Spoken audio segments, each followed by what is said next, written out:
Okay, recording in progress. There you go. That's our signal. Welcome, Twitter Spaces, to the Dutiful Correspondent by Dr. M. Andrew Holowchak. This was Dr. Holowchak's first book first of many books that he's written on Thomas Jefferson. Whole bunch plenty, as I said before. A whole bunch plenty. Okay, so the Dutiful Correspondent. How did you come up with that title? What does that title mean? Why is it significant to Thomas Jefferson? Well, there was a letter to John Adams. I don't remember the year, but Jefferson, of course, we know he had a broken right wrist because of showing off to Maria Causeway, with whom he was in love in 1786, trying to jump overhead. So writing was painful. Yet he, wrote some 19,000 letters. And in a late life letter, he tells John Adams how writing for him is just sheer drudgery. That he gets letters not only from people that, relatives and close friends, but he gets letters from complete strangers who want to write to him and ask him questions on things and scientific matters or political matters or, whatever, farming. And, he says, well, this oftentimes requires that, I write a very lengthy letter to reply. And Adams says something to the effect that, well, just do what I do and write a response that is so abstruse or incomprehensible that they'll never bother you again. But Adams quickly says, but knowing you, Thomas, you cannot do that. In other words, you will respond to the person. I believe he did, because in reading some of his letters, I'm thinking, where is he going with this? This makes absolutely no sense. And so that may have been a letter that he was writing. No, he never liked that. He was always very, very cordial to his correspondence. Sometimes he was abrupt. Someone wanted to talk to him about the apocalypse in the Bible, and that was it Revelations or something like that. And Jefferson just said, look, this is all nonsense, and nonsense doesn't deserve any sort of serious discussion and stuff. And that was a sort of way of brushing him off. He didn't want to talk, but he, he was polite enough to still to respond to that person. So Dutiful Correspondent just meant that here's a guy that would dutifully write letters, regardless, even to complete strangers.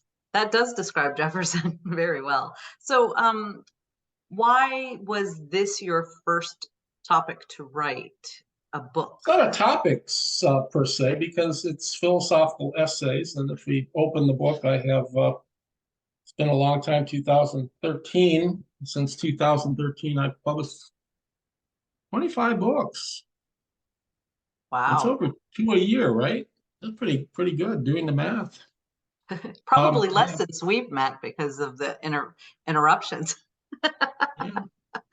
So I've been pretty busy on this.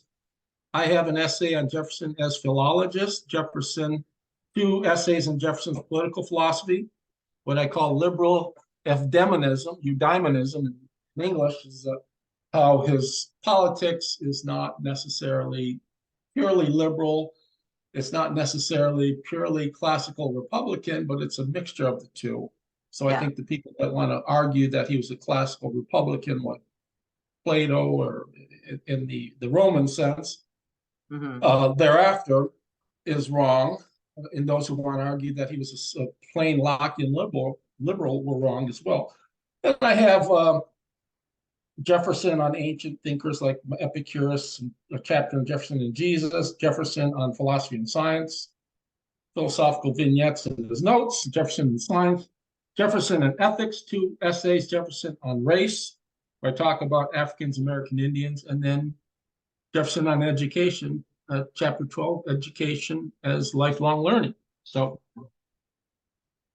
the rationale was this. I started writing philosophical essays on Thomas Jefferson and started to get them published independently in journals. And I thought, what the heck? Why not just, instead of just writing for journals, write a bunch of different philosophical essays on Jefferson and introduce the world to Jefferson, the philosopher. Mhm. Adrian Koch has done this in a good book she wrote on Jefferson the philosopher. She's not a philosopher. As an historian, I think she did a pretty good job of getting Jefferson right. It was a small book, so it was incomplete, and so really this hasn't been done fully. And the rest, this sort of has been an impetus for me to go on and do all sorts of things as Jefferson as a philosopher. Yes, and you've done such a good job, I think, representing Jefferson, the truth of Jefferson. Um, so you have all these different topics. Was there anything specific with the different? I see you have Jefferson, the man, Jefferson, the political, Jefferson's political philosophy, ancient thinking, ethics. Why these topics? Was there a reason? Just topics that are generally of interest to me. Now, even a book that's just a collection of philosophical essays, any book that you write should have a thread. And one could argue, well, just to say that the essays are all philosophical is thread enough, and it is thread enough. But Okay. what got me interested, why I picked the title, is Jefferson. If there's one word that captures Jefferson, it's dutiful. Yeah. He had a profound sense of duty, and he would do things that not necessarily were in his best interest, just to benefit humankind. I noticed he signs all of his letters, your humble servant. Not all, but some. But, Yeah. Well, yeah. yeah, the ones But that, that was the sort of conventions at the time. You were okay. very politeness was the vogue, unlike today where people just say "fuck you." I'm teasing, but people, hey, dude. Yeah, bruh. No, My it's bruh. favorite It's was, bruh. BRUH, bruh. That's what it I is. never heard that one. But I Yeah. remember as a teacher at a college at one time, first day of class, a young fella came up uh, to me. I had my desk there. First day of class, he sits down in the chair just right in front of me, puts his feet up on my desk, kicks back, and he goes, "How's it going, philosopher dude?" And of course, that was met immediately by some the F bomb for me. And I said, "Get your F bomb feet off my desk, and don't ever F bomb again. Call me dude." And this boy, you want to talk about the sublime and fear and awe, was a baby the rest of the term. And of course, that sent a message to the rest of the class that, I'm usually pretty placid and calm in classes, and I allow stuff to go on, but never hurts on day one when you're teaching a course or something to set the stage, to let people, you're not going to let them walk all over you. Yeah. Yeah. Wow. That's something. Yeah. You may want to stay out of the public education system. Well, it's reduced to nothing but teachers being walked all over. You got to get Yeah. tenure, so you're gonna play up to the students no matter what. So you get your tenure. So you bring in one of the better teachers I noticed started just about every class with cookies and stuff or donuts.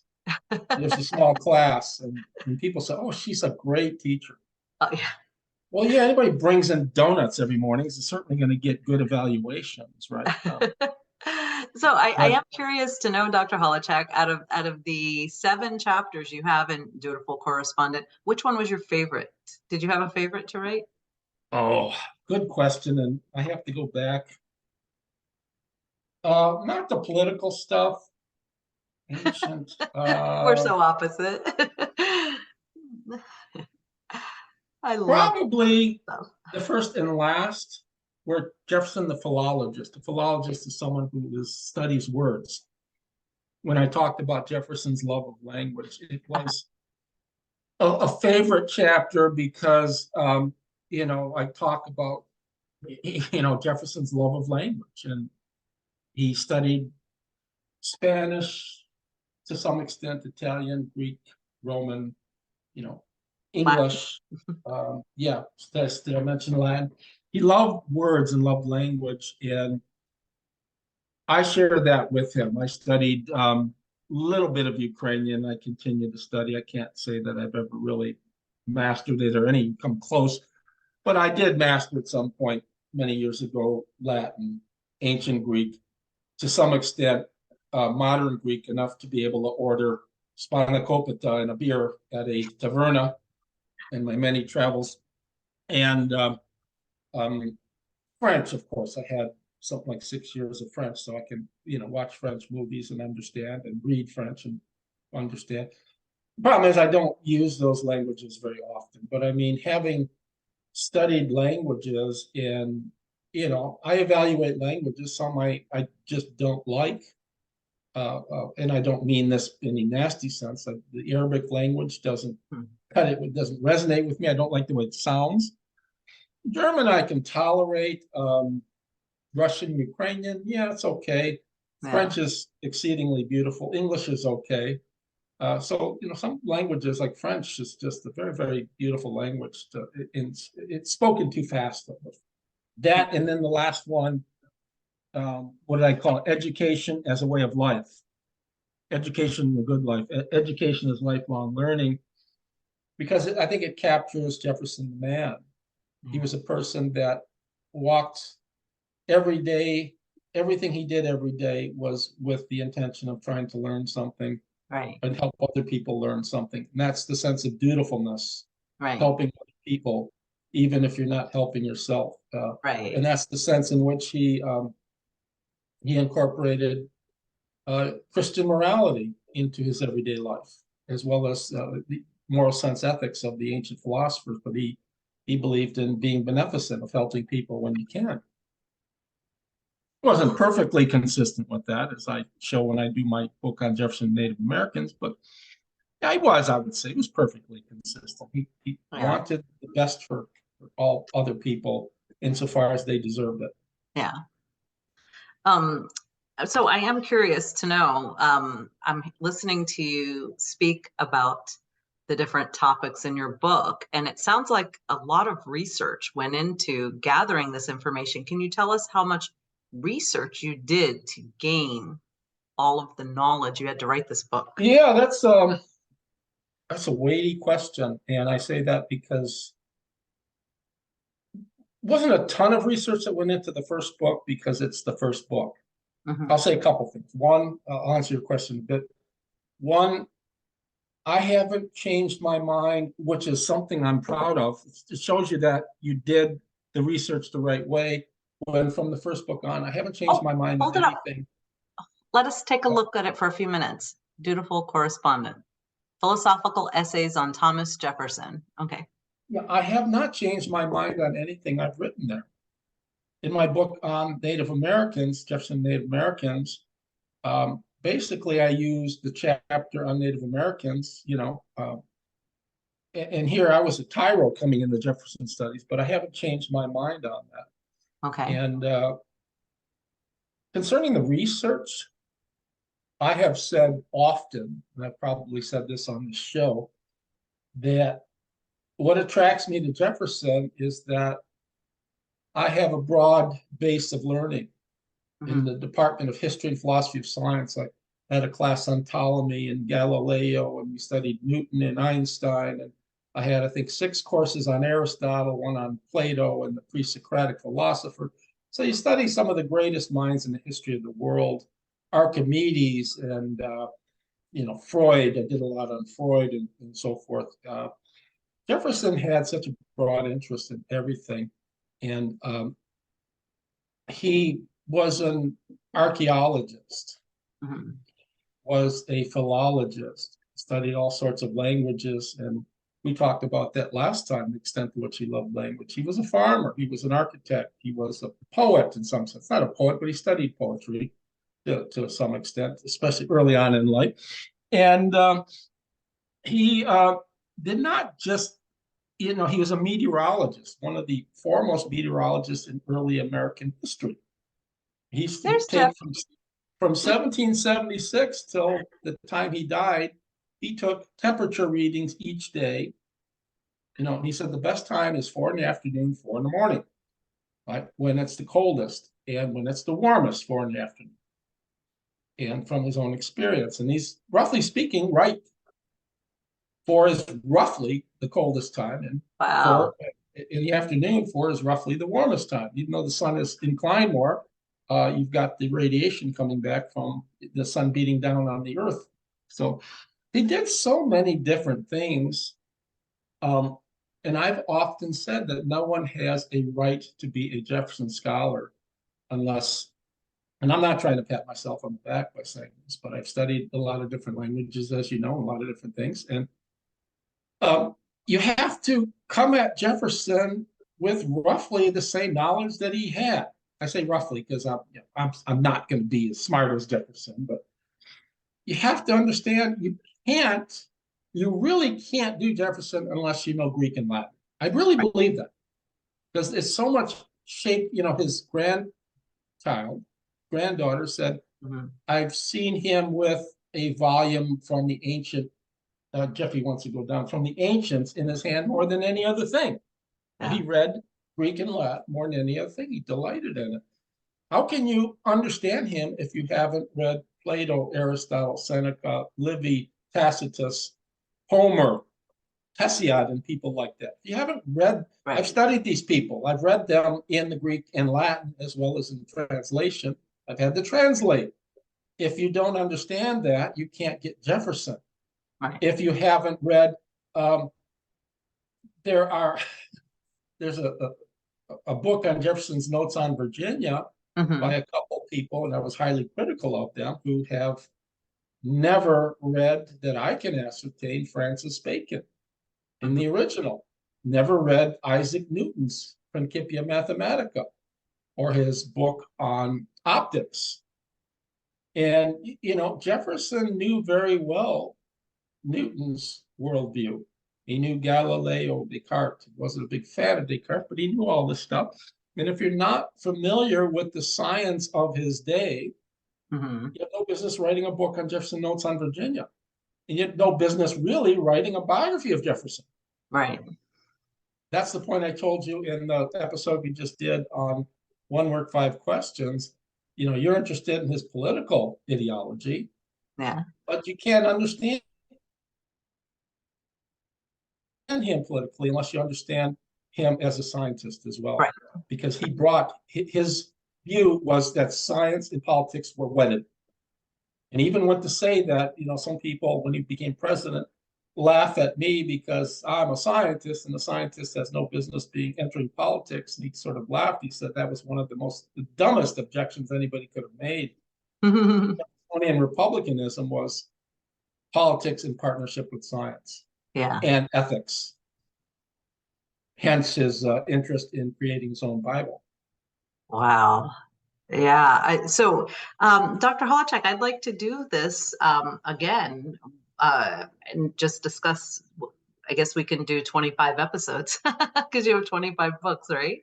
Yeah. And as I publish more, I'm probably going to do more. I'm just, I'm having a lot of fun with my book on Jefferson and the Indians. Oh, and then we also have something historical fiction that Jefferson is the star of. Yeah, I got to get that, The World Without Thomas Jefferson. I have to find a publisher for that, and I do have someone in mind who probably will publish it. It's a really good book. It's historically informative, even though it's counterfactual history. Right. And it's fun to read. I had fun writing it. And I assume readers will have a lot of fun reading it when it gets published. I just have to find a suitable publisher. Okay.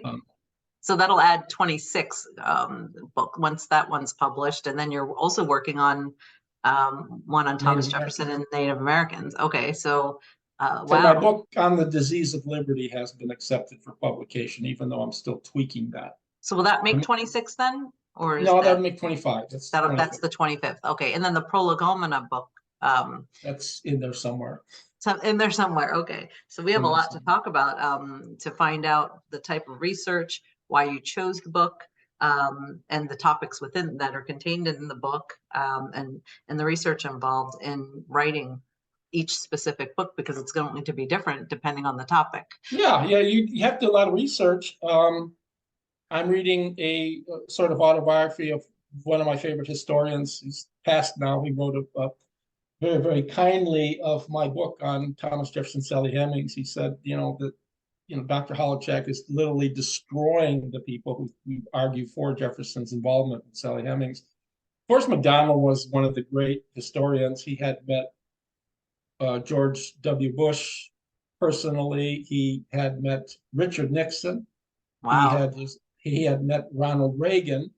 So he was just, Wow. one of the big historians. And strangely enough, he said that he said when he met Richard Nixon, he said it was just like he knew so much about American history. He says just like talking to John Adams. Isn't that strange? I mean, all we think about is the Watergate scandal with Nixon, and failed to realize whatever his failings were, what a highly intelligent person he was. Right. So Yeah, yeah, we're an unforgiving society, I think. yeah, Yeah. but I mean, he said the same thing when he approached a topic. He wrote a biography of Alexander Hamilton and wanted to make it the best biography, and read everything that Hamilton wrote. And one of his colleagues says, "You can't do that." He says, "But you have to do that." Right. And then, for Jefferson, you have to read everything he wrote. It Right. takes time. Then you have to read, right, the stuff that he recommended to other people all the time, the stuff that influences thinking. Right. Right. Right? Lord Keynes, Lord, tremendously. from yes, Bolingbroke. I have that written down for further research. And Hugh Blair. Hugh Blair. I He did loved take Hugh notes. Blair. Aristotle even influenced him. The Stoics influenced him. Not the Stoics, no, not the Stoics. Heck yes, But he but he was was so quite widely read. And if I want to do something on morality, I was helped because I taught morality for over 30 years. But you have to know Plato's works, you have to know Aristotle, the Stoics. Plus, you have to read all the moral works that were popular in Jefferson's day, right? Keynes, Bolingbroke, and other people who were writing more works. Adam Smith, Jefferson was influenced by all these people. So you have to read everything he wrote, everything that influenced him. I'm still taking notes. But I'll be that's forever not an taking easy, notes. that's not an easy task. It's a very daunting task to know. I'm not a lazy person, and I enjoy study. Like Forrest McDonald, I just enjoy when you get immersed in something.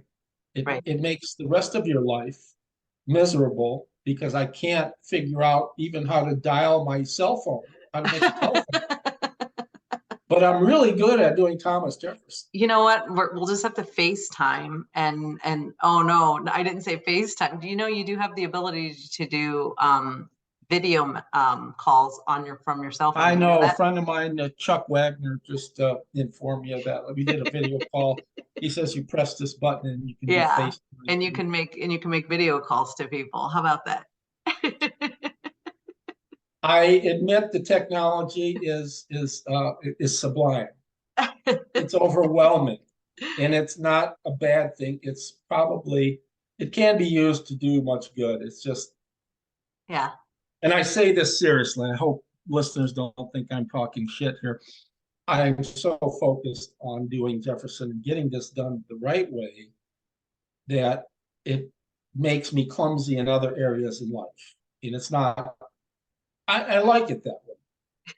Except for my gardening and my weightlifting, I'm still a very strong person, and I love to lift weights, but it's my time away.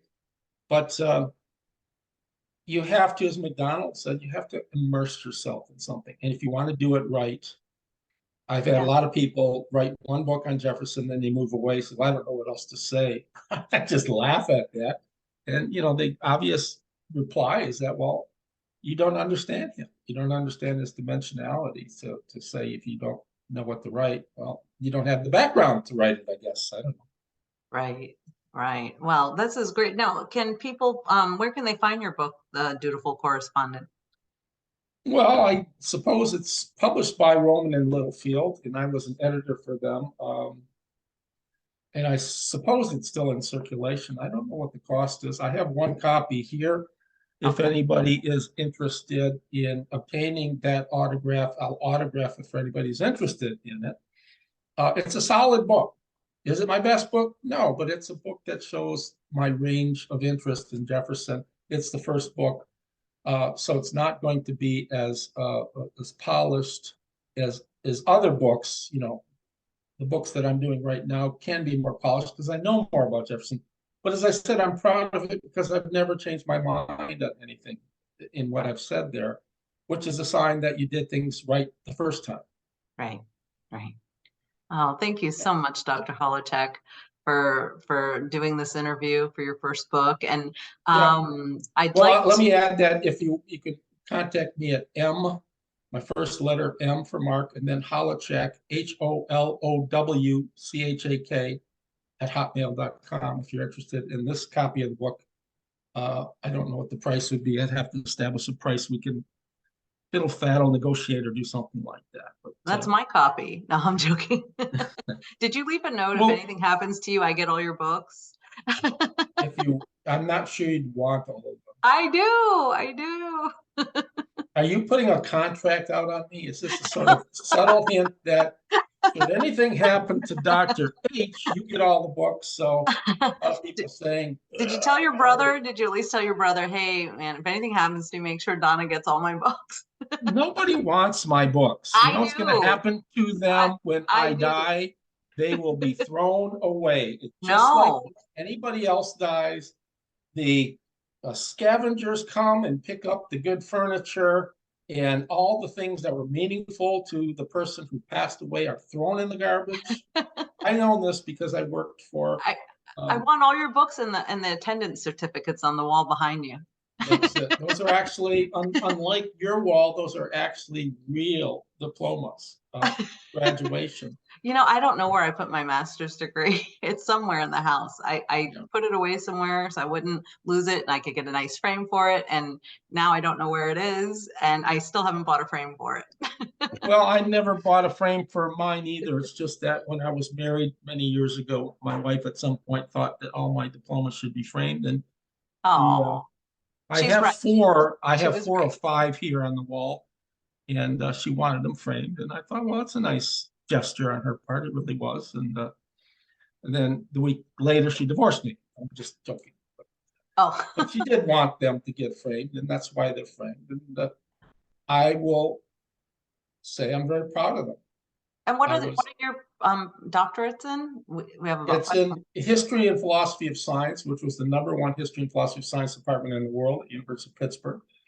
But the history and philosophy of science worked jointly and intimately with the Department of Philosophy. So I, in a sense, was just part of the Department of Philosophy, which at the time was the #2 philosophy department in the country. It was Princeton #1, Pittsburgh 2, and Harvard #3. So I really, I I'm not boasting, but I'm just saying I was very fortunate to have a very, very fine education. The other thing I learned from my teachers, both at Wayne State in philosophy and at Pittsburgh in HBS and in philosophy and in classics, is to do your work honestly with integrity, which Yes. is what annoys me with what people who write on Jefferson today do. Annette Gordon Reed, people at Monticello and Poplar Forest, knowingly publishing lies and exaggerations about Thomas Jefferson. You didn't know Joe Ellis, who wrote a very famous book on Jefferson. What the heck was it called? He told he got in trouble at Holyoke College for telling his students that he was in the Vietnam War, and he never was. So people engage in all sorts of shoddy scholarship these Yeah. days, and they don't pay a price for it. Gordon Reed actually, and I say this honestly, she actually took a long quote from Jefferson, omitted certain words, changed the meaning so it had the diametrically opposite meaning of what it had. And she was called to task on that by other people and still wins a Pulitzer Prize, as well as 17 other prizes. And she is, from what I know, probably a millionaire. Got a job at Harvard. There is Yeah. no price people pay for dishonesty today, and that's wrong. When you Right. get caught, you should get kicked out of the profession. Well, you know, it's been very strong these past few years with the trying to delegitimize our founding and our founding fathers. There's very little respect for anything those men sacrificed to give us what we have today, this great republic. And It so sells that's books. why I'm here with you, because I want to save the republic. I do have a Yeah. tremendous amount of respect for our founding fathers. These were, look, these were flawed people, but they were also great people. Right, right. No country can have any self-respect, can have a sense of identity if you take the greatest people in your history and you try to destroy them. We need to take the people, the ants, the rodents that are trying to destroy our great men and women and thrust them out of the country. Many of these people are making many thousands, if not millions of dollars for trying to destroy our great country. And I include among the intellectual giants people that I don't particularly like Hamilton and John Adams, but we have, all the people that were involved in the Continental Congress. One scholar wrote that we could never, talk about Jefferson revising the Constitution periodically. He said, well, you can never really assemble a group of giants that were in that Congress, that were part of the Declaration, part of the Constitution. That there were some intellectual giants at the time, well-educated people. Where are you going to find them to reconstruct or recreate the Constitution and go over the laws and stuff? So we need to have, I agree with you, we need to have respect for. We are the only country in the world that fought a revolution, and I'll say this generically, and I don't think it's false, for a concept, liberty, right? And even the people that want to talk about, well, we're a bunch of racists and slave owners, well, bullshit. Because we can have this conversation about racism and slavery because they fought for liberty. That's why we can have that. Go to Russia right now and see if you can talk about, the government being bad. They'll throw your ass in jail. And I'm so proud of some people like Brittany Griner, for example, who was in jail for a while for marijuana. She comes back here and she's an African-American athlete, and she's proud of her country because they fought to bring her back. And she puts her hand over her breast when the national anthem is played, right? She's not taking a knee, right? So I agree with you there, Donna. Right. Okay, are we about done here, you think? Yes. I think we are about done. Yeah, because well, next time we can the do my discussion on Framing a Legend. Yeah. The second book, the one that got me in all the hot water with all the people, is why I'm banned from Monticello and Poplar Forest, because I had the audacity to tell the people at Monticello that they're writing bullshit. And I have chapters. We can talk about that. I have a couple copies I can sign, but I attacked 3 of the leading scholars in the world who said Jefferson fathered the children, right? And I just destroyed them. Yeah. We'll okay. So Framing a Legend, that's actually the book. I remember when I started researching you, that I found that was the book I found. I was like, I've got to find him. And I found you, and here we are. So well, let's just say Holowchak had been chewing on nasty pills when he wrote that book. I don't take any